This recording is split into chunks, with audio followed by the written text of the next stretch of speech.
geseëndes van die Here. Dis wie ons is. As ons dit net elke dag onthou, opstaan en sê ek is 'n geseënde van die Here. Hierdie is die dag wat die Here gemaak het vir my. Vir my.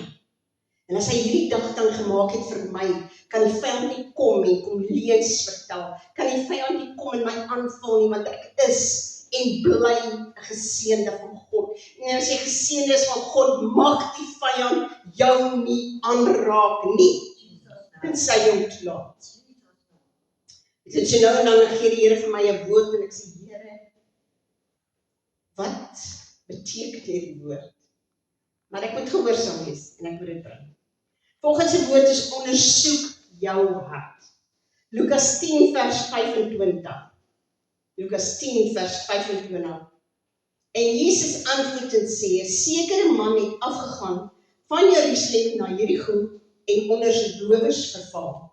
En nadat hulle hom uitgetrek en geslaan het, gaan hulle weg en laat hom half dood lê. En bygeval en laat hom half dood lê. Lukas 10 vers 25. Dis nie wat by my. O, dan sit daar 10 vanaf vers 10, dan weet ek nie. Lukas 5 miskien. Ekskuus, ek gaan dit opsoek en ek sal dit sê. Ekskuus, iewers het my. Okay, goed. So hy het afgegaan, dood lê, ekskuus man. En bygeval het 'n priester met daardie pad afgekom en toe hy hom sien, gaan hy aan die ander kant verby. En net so het ook 'n leviet by die plek gekom en hom gesien en aan die ander kant verbygegaan. Maar 'n sekere Samaritaan wat op reis was, het op hom afgekom en toe hy hom sien, het hy innig jammer gevoel en na hom gegaan, sy wonde verbind en olie en wyn daarop gegooi. Ekskuus? Vers 30. Is dit 10? Maar dit is van 30. Okay, goed.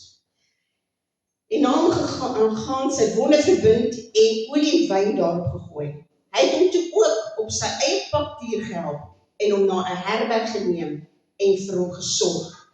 En toe hy die volgende môre weggaan, haal hy 2 pennings uit en gee dit aan die eienaar van die herberg en sê vir hom, sorg vir hom en enige onkoste wat jy nog meer mag hê, sal ek jou betaal as ek terugkom.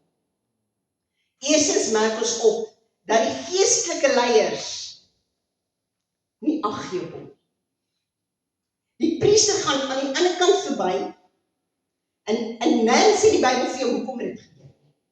Maar as ons kyk na geskiedenis, 'n priester mag nie, hy kon nie in die tempel gaan as hy aan 'n dooie gaan. En dit sê, hulle het hom vir dood gelek. So hy het hom dood gelek. So hy mag nie aan hom raak nie, hy mag nie naby hom kom nie, anders mag hy vir 7 dae nie in die tempel kom of daar diens doen. Die leviet het net agter hom gekom en moontlik gesien wat hy doen en dieselfde gedoen. Maar hy was ook 'n geestelike leier.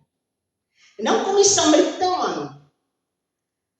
En die Samaritaan versorg hom. Hy gaan nader, hy gee om, hy empatie, hy kompassie en hy gaan aan en hy versorg hom. En hy neem van sy wyn en sy olie en hy versorg sy wond. En hy plaas hom op sy pakdier en hy neem hom weg en hy gaan versorg hom verder. En wanneer hy weggaan, los hy hom nie net daar nie. Hy maak ook seker dat daar verder na hom gekyk. Dit is wat die Samaritaan doen. Nou wat kan hierdie redes wees? Eerstens, die 17 myl tussen Jerigo en Samaria was van die gevaarste. Hulle het the bloody path genoem. Mense het geweet, dis waar jy beroof word. Mense het geweet, dis waar jy seker, dis waar jy jou doodmaak, as hulle jou nie doodmaak. So hulle was bevrees vir hulle lewe. Is dit nie hoekom ons nie mense help nie?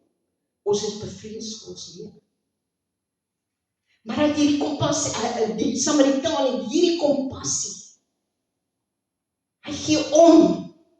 Hy gee nie om of sy lewe in gevaar is nie, hy doen dit buitendien. Wat sou jy doen? As jy 'n man langs die pad dood sien, of half dood sien, beseer sien, wat sou jy doen? Jy gaan stop. Is dit wat ons doen? Ons is veronderstel om dit te doen. Maar is ons nie ook in onsself bevrees dat dit dalk 'n lokval is? Ja.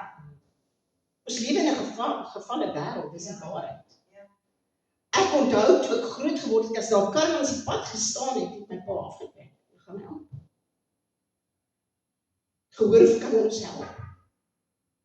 Wanneer jy 'n geveg gesien het langs die pad, het jy ingetree. As jy gesien het iemand word aangeraak, het jy ingetree. Maar ons doen dit nie. Ons stop nie meer langs die pad met iemand wat beseer is. Ons stop nie meer waar ek kan net staan. Dis ons rede. Maar nou sê die Here vanoggend, aan julle liefde sal julle geken word. My liefde is genade. Want so lief het God die wêreld. Hy het genade bewys terwyl ons dit nie verdien. Daai Samaritaan het genade bewys terwyl hy nie seker was of die rowers op die onttrek is. Ons lewe in 'n tyd wat al hoe donkerder word. Ja. En ons vergeet baie keer dat ons veronderstel is om die lig te wees wat skyn. En ja, dis wel 'n rede. Ons is bang vir ons lewens. Jy kan nie meer net langs aangaan as daar inbraak is nie, hulle skiet jou daar. Ja. Maar is dit 'n rede om niks te doen nie? Kan ons nie nog steeds langs die kant parkeer? Nie op 'n veilige plek nie, of 'n onveilige plek nie, maar langs die pad parkeer en vra deur die venster, kan ek dalk, kan ek iemand vir jou stop? Hoe lank staan jy maar langs die pad? Miskien is daar kinders in die kar, kan ek dalk vir julle 'n bottel water gee? Maar ons doen nie eers meer dit nie. Of ons gaan op hierdie groepe en ons bel, daar's honderde groepe wat ons kan op WhatsApp kry en aanmeld. Daar staan 'n kar langs die pad. Sal iemand asseblief uitgaan en hulle help? Maar ons doen nie eers meer dit. Wanneer Jesus sê, jy het jou eerste liefde verlaat, beteken dit ons liefde vir hom. Kyk na die disippels. Was hulle nie ook bang dat mense hulle gaan aanval nie? Was hulle nie ook bang dat mense hulle gaan doodmaak nie? En Jesus nie gesê, ek stuur julle uit as skape tussen die wolwe nie. Maar as gevolg van hulle liefde vir Jesus het hulle gegaan. Hierdie klink 'n verskriklike woord vir die Here van my. Here, wat probeer jy daar vir ons sê? Die Here sê, dit word al hoe donkerder. Hierdie is die begin van die einde. Hierdie is die tydperk waar die woord sê, 'n vader sal teen sy seun opstaan, seun teen vader, moeder teen dogter, vrou teen skoondogter. Liefde sal vervlou. Ja. En dis presies wat besig is om te gebeur. Ons gee nie meer om wat ons gee. Ons dink aan ons eie veiligheid, ons eie vrese, ons eie gemak. Want as ek my jas moet uittrek, gaan ek dalk nou kan kry. En ons vergeet wat Jesus sê. Hulle sal weet, julle is my disippels, vir julle liefde vir mekaar. Paulus gaan, en mense maak 'n grappie, en dit is seker so, dat wanneer hy in 'n doop gegaan het, hy eers gaan kyk hoe lyk die tronk. Want hy het geweet, dis waar hy geland. Maar hierdie brandende verliefde vir Jesus, en die brandende begeerte en liefde vir sy mense, het dat hy spreek, en hy word gestenig, en hy word geslaan, en hy word skipbreek geraak, maar hy doen dit nog steeds. Want sy liefde dring hom. 2 Korintiërs 5 vers 17. Liefde dring jou. Dis brandend in jou. Jy kan nie net verby iemand stap wat jy sien seer kry en niks doen nie. waarheid ons doen dit. Iemand vertel jou van sy probleme en jy luister nie eers werklik nie. Want jy is klaar besig met jou eie probleme en hoe jy dit moet oplos. Is dit nie waar nie? Ek is skuldig. Yes. 'n Persoon kom loop verby jou kar met 'n bordjie en bedel geld en dadelik oordeel ek hy. Hy gaan tog net drank koop. Want ek dink dat daai geld wat in my beurs is, 'n brood koop. Ek dink dat daai geld wat in my beurs is, selfs miskien iets lekkers koop. Terwyl daai persoon dalk weke of dae laas geëet het. Maar die vyand kom en hy neem ons gedagtes en ons oordeel. Jesus sê as iemand vir jou iets vra, wees hastig om dit te doen. Weet ek het die storie al vertel, die jong man wat by my kom met sy tattoos en sy klere en hy vra vir my vir geld, want hy wil met 'n bus huis toe. En daardie is my gedagte, nee, gits, nee. Maar die Heilige Gees praat met my en ek haal 'n 10 rand en ek gee dit. En toe ek wil weg, sê die Heilige Gees vir my, jy weet, dit is nie genoeg. Kan ons vir iemand deesdae 'n 10 rand gee? 'n 5 rand? Of 'n 2 rand? Wat kan hy daarmee doen? As jy werklik 'n brood wil koop, en jy's gelukkig en jy koop Pick n Pay se brood, en ek sien nogal hoe se eie brand, is ook goedkoop. Kan jy dalk met 12 rand vir iemand koop? En as jy dan nie wil geld gee, koop 'n brood. Koop 'n blikkie koeldrank of 'n melkie. Nie almal drink melk nie, so koeldrank is beter. En gee dit vir hom. Maar moenie iemand wegwys wat hulp nodig het. Wat sê die woord vir my? Doen aan ander. Wat as daai persoon wat jy nie by wou stop in die kar nie, jou vrou of jou kinders was, of jou man, sou jy dan gestop het? Maak nie saak hoe gevaarlik dit is nie. As hulle aangerand word, jou man, jou vrou, jou kinders, sou jy nie ingetree het. Dit kom weer tot liefde. En dit is waar ons weet, ons het nie lief soos wat Jesus lief het. Red dit vir my dingetjie gesien, en ek gaan ek nie nou gebruik, want ek voel tog die Gees bring dit op nou. Die man het, Jesus was in sy kamer, en hy vra vir hom oor 'n dame, wat in sy gemeente is, en hy kla, hy sê, Here, sy is verskriklik. As daar bekleienheid is, dis sy. As daar geskinder is, dis sy. As iemand 'n probleem met my het, dis sy. En Jesus sê vir hom, kom staan agter my. Hy sê, Jesus is omtrent 6 voet. Hy is kort. Maar toe hy agter Jesus staan, is hy net so lank soos Jesus. En Jesus sê vir hom, kyk met my. En toe hy met Jesus se oë kyk, toe sien hy 'n pragtige omring met lig. Ons liefde is conditional. Jy verdien dit. Daarom is ek goed vir jou. Maar Jesus kom as hy hierdie verhaal vertel, dan praat hy met hulle oor wie is jou vyand.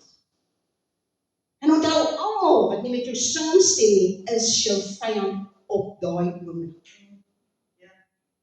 En die Here sê vir ons moet vir ons vyande bid, want daarin lê ons seën. Daarin lê ons oorwinning, daarin lê ons beter toekoms. Maar ons moet wegstap van lief wees vir my.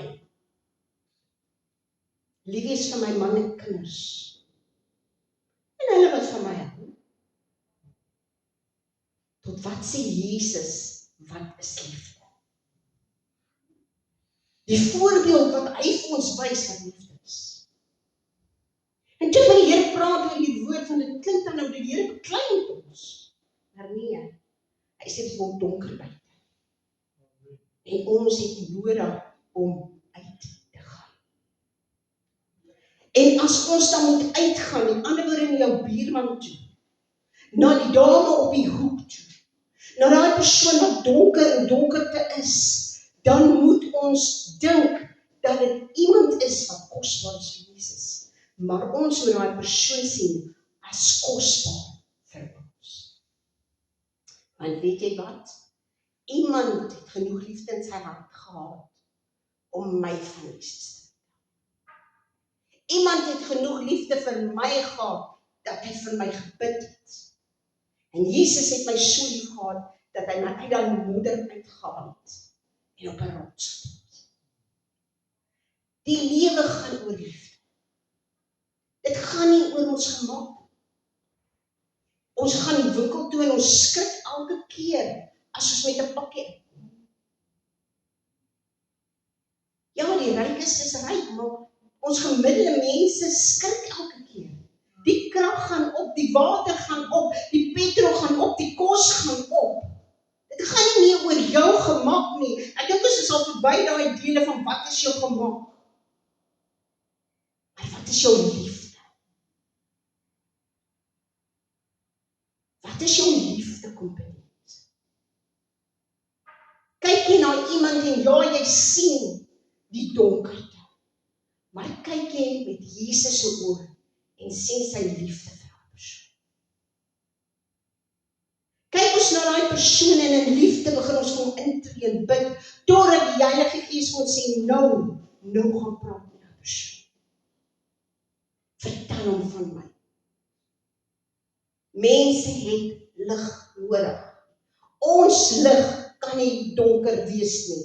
Ons lig kan nie onder 'n emmer wees nie. Ons lig kan nie weggesteek wees nie. Wanneer ons in 'n gebou instap, moet daar 'n bietjie lig saam met ons instap. En as ons in God se liefde lewe, baie lig. Want kyk na 'n mots. Hy kom altyd by die lig. Mense kom na die lig toe. Hulle vlug vir die donkerte. Hulle soek die lig. So wat sal ons doen? Wat wil Jesus hê moet ons doen? En wat doen ons? Partykeer kan jy net iemand skaap of kom. En partykeer kan jy nie stop nie, maar kan verbyry en ek kan nog steeds wel. Maar ons draai ons gesig weg. En sodra ons verby is, ja, sy, die arme mensies. Is dit nie wat ons doen? Maar ons verbyry, dan vergeet ons van daai mensies. Maar as dit my gesin was, het ek anders stop getree.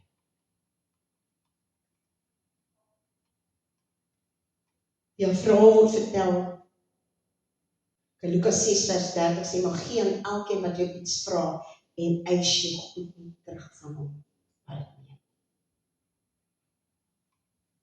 Wees aan niemand iets verskuldig nie. Romeine 13:8, behalwe om mekaar lief te hê.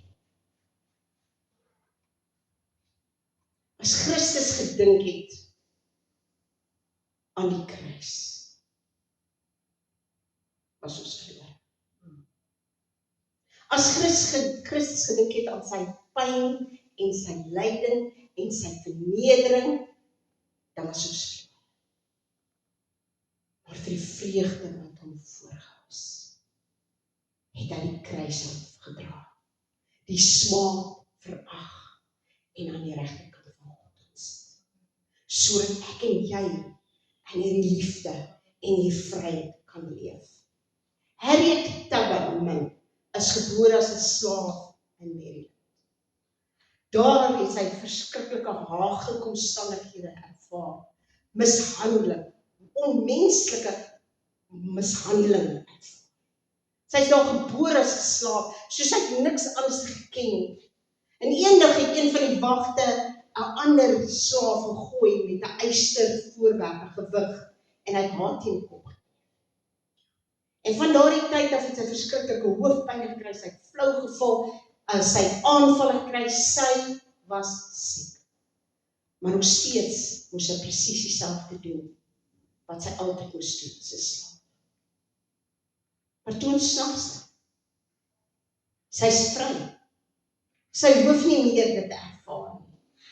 Maar sy gaan terug in die donker nag, alleen, en sy gaan haal van die slaap. Sonder iemand by haar, sonder dat iemand vir haar sê, gaan sy aand vir aand, totdat al die slawe bevry is. Was sy in gevaar? Definitief. As hulle haar gevang het, het hulle haar of doodgemaak, of nog erger gemaak. Maar sy wou nie dat mense langer deurmaak wat sy deurgaan. Ons wil hê mense moet goed wees vir ons. Ons moet goed wees vir mense. Omdat ek nie meer daar is in die donker nie, beteken dit nie ek mag meer kyk as daai persoon in die donker is. Eendag is ons by familie en is besig om goed te kuier, en ons drink, ek sê dit nou nie om heilig te klink, ons drink glad nie, dit was God se verbond met ons. Maar hulle is besig om lekker te kuier, en ek kyk hulle so, mensig, ek wens julle kan julle self sien. En dadelik sê die Heilige Gees, jy is wat. Jy was ook. Ons kyk na mense en ons dink, weet jy, ek wil nie weer dit herinner word aan dit wat deurgemaak het. Miskien verkrachting, miskien vreeslike dinge. Daarom, ek wil nie met daai persoon praat nie. Ek wil nie daai persoon help nie. Maar weet jy wat die Here sê? Wys jou liefde van my en daai persoon. Die Here bring niks op ons pad nie, maar hy gaan gebruik wat in jou kennis is, ervaring is. Jou ondervinding. So God beklei die Here nie. Hy sê vir jou gebruik. Maar jy het nodig om te handel met jou vrees. Vir dit wat dalk kan gebeur. Ek wil hê jy moet dit met my doen. Ek wil jou gebruik, maar ek wil hê jy moet kom met jou onsekerheid. Miskien is dit jou liefdeloosheid. Miskien moet jy net weer terugkeer na die liefde van God. Baie dinge gebeur in ons lewens en sonder dat ons weet, begin ons wegstap. Nie baie nie, 'n treukie vir treukie. Teleurstelling, seer. Miskien antwoord die Here nie nou nie en jy het nou 'n antwoord nodig. Maar weet jy wat die Here antwoord altyd? Jy het net nie nou nodig. Jy dink jy het nodig. Hy weet wanneer jy dit werk. En jy het so 'n bietjie weggestap. En die Here sê keer. Keer terug. Want is dit nie wat die woord sê, hy het sy liefde in ons kom stort. Met ander woorde, is dit geen verskoning as kinders van God om nie lief te hê. En as dit dan liefde is dit genade. Genade vir hulle wat dit so maak. Kom ons wees nie deel van hulle wat ons liefde sal verlaat. Hulle wat teen ons vaders opstaan, ons moeders nie. Die woord sê, jy moet altyd jou ouers respekteer. Dit is die enigste gebod met 'n belofte. Jy sal 'n lang lewe hê. En 'n goeie. Kom ons terugkeer na die liefde van God, vir hulle wat dit nodig het. En laat ons nie soos die geestelike leiers, want ons is kinders van God, elkeen van ons, en ander kant toe weg. Omdat ons bang is, nie bevoegd voel nie, nie dink ons kan dit doen nie weet wat ons gaan sê nie weet hoe ons gaan optree nie. Die Heilige Gees, He's got you. Jy sal weet presies wat. Kom ons staan.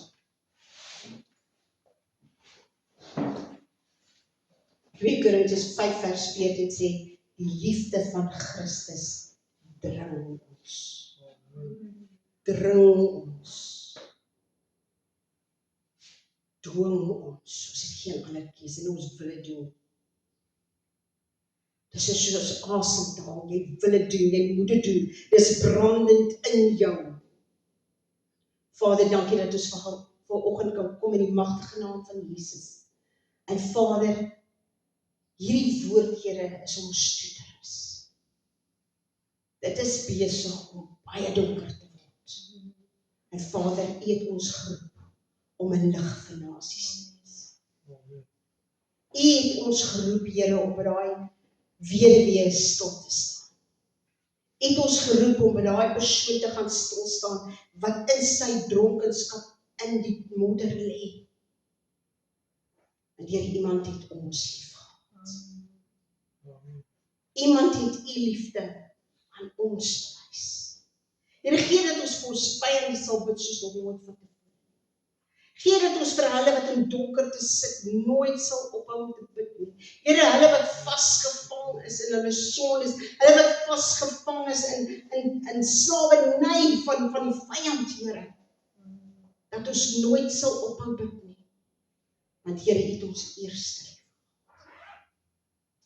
En Here, laat U liefde ons werklik dring om op te tree, sodat U gesien kan word, sodat U vereer kan word, sodat die vrug, Here, in ons weeldig kan groei, mense dit kan sien. Ons bid in die magtige naam van Jesus. Amen. Amen.